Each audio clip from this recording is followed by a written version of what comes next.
নবম শ্রেণীর শিক্ষার্থীদের জন্য ধর্ম বিষয়ের মূল্যায়ন পরীক্ষার প্রশ্নের উত্তর নিয়ে আসলাম। চলো আমরা প্রশ্ন উত্তর নিয়ে আলোচনা করি।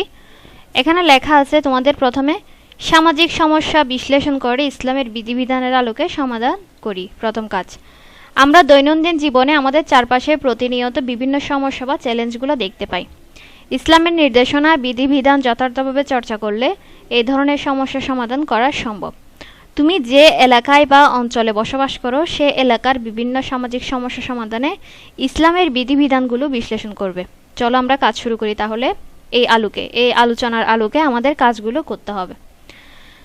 কাজ 1 হচ্ছে সমস্যা বা চ্যালেঞ্জ অনুসন্ধান, মানে সমস্যা বা চ্যালেঞ্জগুলো কি করা, খুঁজে বের করা। তাহলে ধাপ 1 হচ্ছে তোমার এলাকার বিভিন্ন সমস্যা বা চ্যালেঞ্জগুলোর তালিকা তৈরি করো। তাহলে নমুনা ছক হিসেবে উত্তর এখানে 1 থেকে 6 পর্যন্ত দেওয়া আছে তোমার সমস্যা বা চ্যালেঞ্জের নাম। 1 নাম্বার হচ্ছে বেকারত্ব, 2 নাম্বার হচ্ছে মাদকাসক্তি, 3 নাম্বার হচ্ছে পারিবারিক সহিংসতা, 4 নাম্বার হচ্ছে নারী নির্যাতন, 5 নাম্বার হচ্ছে শিক্ষার অভাব, 6 নাম্বার হচ্ছে স্বাস্থ্যসেবার অভাব। ঠিক আছে, এটা হচ্ছে তোমাদের ধাপ 1, মানে ধাপ 1, কাজ 1 এর ধাপ 1। এরপর তোমরা যে সমস্যাগুলো তৈরি করলে এখন তোমরা কি করবে, ধাপ 2 হচ্ছে তোমার সহপাঠীর কাছ থেকে সমস্যার তালিকা সংগ্রহ করো। এবার তুমি যা খুঁজে পেলে সেটা হচ্ছে এটার তালিকা। বেকারত্ব, 2 মাদকাসক্তি, 3 হচ্ছে পারিবারিক সহিংসতা, 4 হচ্ছে নারী নির্যাতন, 5 হচ্ছে শিক্ষার অভাব, 6 হচ্ছে স্বাস্থ্যসেবার অভাব। আর তোমার বন্ধু কি কি খুঁজে পেল, তোমার প্রথম বন্ধু যা খুঁজে পেল, সে খুঁজে পেল পরিবেশ দূষণ, তারপরে খুঁজে পেল শিশু শ্রম, তারপর হচ্ছে রাস্তার বেহাল অবস্থা, তারপর হচ্ছে সঠিক পানির অভাব, তারপর হচ্ছে স্যানিটেশনের অভাব। এটা হচ্ছে তোমার প্রথম বন্ধু যা খুঁজে পেল আর তুমি যা খুঁজে পেলে সমস্যার তালিকা। এরপরে কাজ হচ্ছে সমাধানযোগ্য সমস্যা নির্বাচন ও পরিকল্পনা প্রণয়ন, মানে তুমি যে সমস্যাগুলো পেলে এই সমস্যার মধ্যে একটি সমস্যাটা সমাধান করার জন্য তোমাকে কি কি নির্বাচন করতে হবে এবং কি কি পরিকল্পনা করতে হবে সেই বিষয়ে তোমার কাজ। ধাপ 1 হচ্ছে তোমার একটি সমস্যা নির্বাচন করো। তুমি যে সমস্যাগুলো পেয়েছো, এই যে তুমি এখানে 6টি সমস্যা পেয়েছো মোট, এই 6টি সমস্যা থেকে যে কোনো একটি সমস্যা কি করতে হবে, প্রথমে নির্বাচন করতে হবে। তাহলে আমরা এখানে তোমাকে নমুনা হিসেবে দেখিয়ে দিলাম। 4 জন সহপাঠী মিলে আলোচনা করে একটি সমস্যা নির্বাচন করা হলো। ঠিক আছে, তাহলে সমস্যাটির নাম হচ্ছে মাদকাসক্তি, যেটা তুমি 2 নম্বরে পেয়েছিলে। এই যে দেখো আমি যা খুঁজে পেলাম এখানে 2 নম্বরে মাদকাসক্তি সমস্যাটি আছে। এরপরে তোমাকে ধাপ 2 করতে হবে সমস্যাটির নির্বাচনের পক্ষে যুক্তি, মানে তুমি সমস্যাটা কেন নির্বাচন করলে এই নির্বাচনের পক্ষে তোমাকে যুক্তিটা লিখতে হবে। তাহলে তোমাকে সামাজিক একটা গুরুত্ব দিতে হবে, ধর্মীয় একটা গুরুত্ব। তাহলে সামাজিক গুরুত্ব হচ্ছে মাদকাসক্তির কারণে সমাজে অপরাধ বৃদ্ধি পাচ্ছে, 2 নাম্বার হচ্ছে যুব সমাজ ধ্বংসের পথে চলে যাচ্ছে।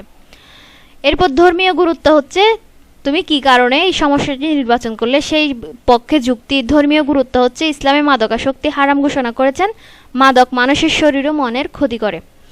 এরপরে তোমার ধাপ 3 এর কাজ হচ্ছে তুমি যে সমস্যাটাকে নির্বাচন করলে এই সমস্যাটা সমাধানের জন্য তোমাকে কি কি পরিকল্পনা নিতে হবে। তোমাকে 1 নাম্বার উপাদান, তারপর হচ্ছে বিবরণ, নির্বাচিত সমস্যা বা চ্যালেঞ্জের নাম। তোমার সমস্যার নাম হচ্ছে মাদকাসক্তি। এই সমস্যা বা চ্যালেঞ্জটি সমাধানের উদ্দেশ্য, মানে তুমি যে এই সমস্যাটি সমাধান করবে এই সমাধানের উদ্দেশ্যটা কি। এই সমাধানের উদ্দেশ্য হচ্ছে সমাজে মাদকাসক্তি কমানো।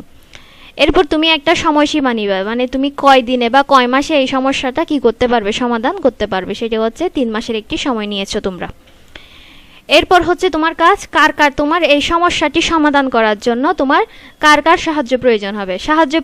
স্থানীয় মসজিদ বা স্থানীয় মসজিদের ইমাম সাহেব, তারপর হচ্ছে শিক্ষক শিক্ষিকা, তারপর হচ্ছে পাড়ার সমিতি বা পাড়ার যে মেইন থাকে বিচারক, তাদের পরামর্শের জন্য তাদের সাহায্য প্রয়োজন হতে পারে। এরপর হচ্ছে স্ব দায়িত্ব বন্টন, মানে তুমি নিজ নিজ দায়িত্ব কাদেরকে বন্টন করে দিতে চাও এই সমস্যাটি সমাধানের জন্য। তাহলে তুমি যে দায়িত্বগুলো বন্টন করে দিতে চাও সেটা হচ্ছে তথ্য প্রচার, মানে এই বিষয়ে মাদকাসক্তি কিভাবে নির্মূল করা বা মাদকাসক্তি হলে কি করা যায় এই সমস্ত বিষয়ে তথ্য প্রচার করার জন্য কারোর উপর দায়িত্ব বন্টন করে দিতে পারো। তারপর যারা মাদকাসক্তি তাদের কাউন্সেলিং করানোর জন্য একটি দায়িত্ব দিতে পারো। এরপর হচ্ছে সচেতনতা সভা। এই সচেতনতা সভা হচ্ছে মাদকাসক্তির ফলে কি কি হতে পারে এই বিষয়ে, মানে যুব সমাজকে সচেতন করার জন্য বিভিন্ন সভা অনুষ্ঠানের আয়োজন করা যেতে পারে। ঠিক আছে, এরপরে কাজ হচ্ছে ইসলামের বিধিবিধান ও নির্দেশনার চর্চা। এরপরে ইসলামের বিধিবিধান কি আছে, তুমি যে সমস্যাটি নির্বাচন করেছো সেই সমস্যাটি সমাধানের ক্ষেত্রে ইসলামের কি কি নির্দেশনা রয়েছে বা বিধিবিধান রয়েছে। এটি নির্দেশনা বিধিবিধান হচ্ছে ইসলামে মাদকাসক্তি হারাম, এই বার্তা প্রচার, মানে তোমাকে এই নিউজটা সবখানে কি করতে হবে, প্রচার করতে হবে। এরপর হচ্ছে তোমার কাজ নৈতিক ও মানবিক।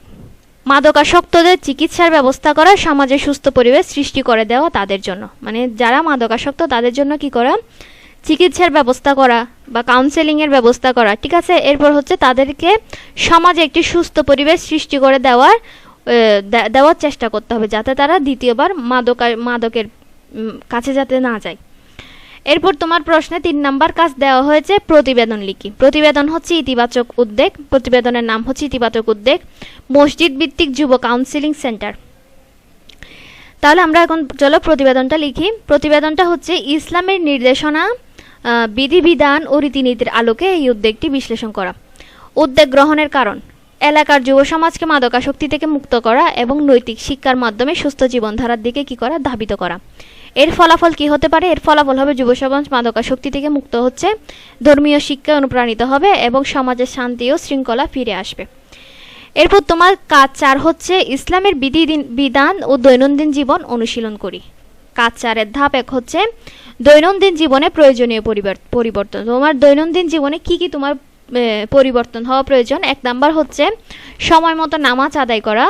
ইসলামে মাদকাসক্তি হারাম, তাই নামাজের মাধ্যমে নিজেকে কি করা, শুদ্ধ রাখা। নামাজের মাধ্যমে নিজেকে, যারা মাদকাসক্ত তাদেরকে কি করা উচিত, সময় মতো নামাজ আদায় করা, যাতে করে সে কি মাদকাসক্ত থেকে দূরে থাকতে পারে।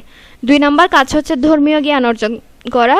ধর্মীয় জ্ঞান অর্জনের মধ্যে রয়েছে মাদকাসক্তির ক্ষতিকর দিক সম্পর্কে জানানো, মানে মাদকাসক্ত হলে কি কি সমস্যা হতে পারে, কি কি হয়, এর ক্ষতিকর দিক সম্পর্কে তাদেরকে জানিয়ে দেওয়া, যাতে তারা মাদক থেকে দূরে থাকতে পারে তাকে। 3 নাম্বার হচ্ছে সচেতনতা বৃদ্ধি। সচেতনতা বৃদ্ধি কিভাবে হতে পারে, তার পরিবার এবং তার বন্ধুদের মাধ্যমে তাকে মাদক থেকে কি করা, দূরে রাখার চেষ্টা করা। এরপর তোমার ধাপ 2 এর কাজ হচ্ছে তুমি এটা কিভাবে অনুশীলন করবে। তুমি যে এখানে কাজগুলো তৈরি করলে, মানে 1 2 3 যে কাজগুলো তৈরি করলে, এটি তো তাদেরকে দিয়ে কিভাবে তুমি অনুশীলন করাবে সেই বিষয়ে তোমাকে এখানে লিখতে হবে। প্রথম কাজ হচ্ছে মসজিদে গিয়ে ইমামের সাথে তোমাকে এই বিষয়ে কথা বলতে হবে। পাশাপাশি মাদকাসক্তি বিরোধী প্রোগ্রামে অংশগ্রহণ তাদেরকে মানে করাতে হবে, ঠিক আছে। এরপরে তোমার কাজ হচ্ছে স্থানীয় কাউন্সেলিংয়ের সেশনে যোগদান করা। স্থানীয়ভাবে যে কাউন্সেলিংয়ের সেশন হবে সেই কাউন্সেলিংয়ে তাদেরকে নিয়ে যাওয়া, তাদেরকে উপদেশ দেওয়া, ক্ষতিকর দিকগুলো জানিয়ে দেওয়া, এভাবে তাদের মাদকাসক্তি থেকে যাতে তারা দূরে থাকে। 3 নাম্বার হচ্ছে ধর্মীয় আলোচনা, সবাই উপস্থিত থেকে ইসলামের নির্দেশনা অনুসরণ করানো। তাদেরকে সবসময় ধর্মীয় আলোচনায় সবাই উপস্থিত রাখা, যাতে করে সে ইসলামের ভয়ে, ইসলামের আদেশ অনুযায়ী অনুসরণ করতে পারে। তো এই পর্যন্ত।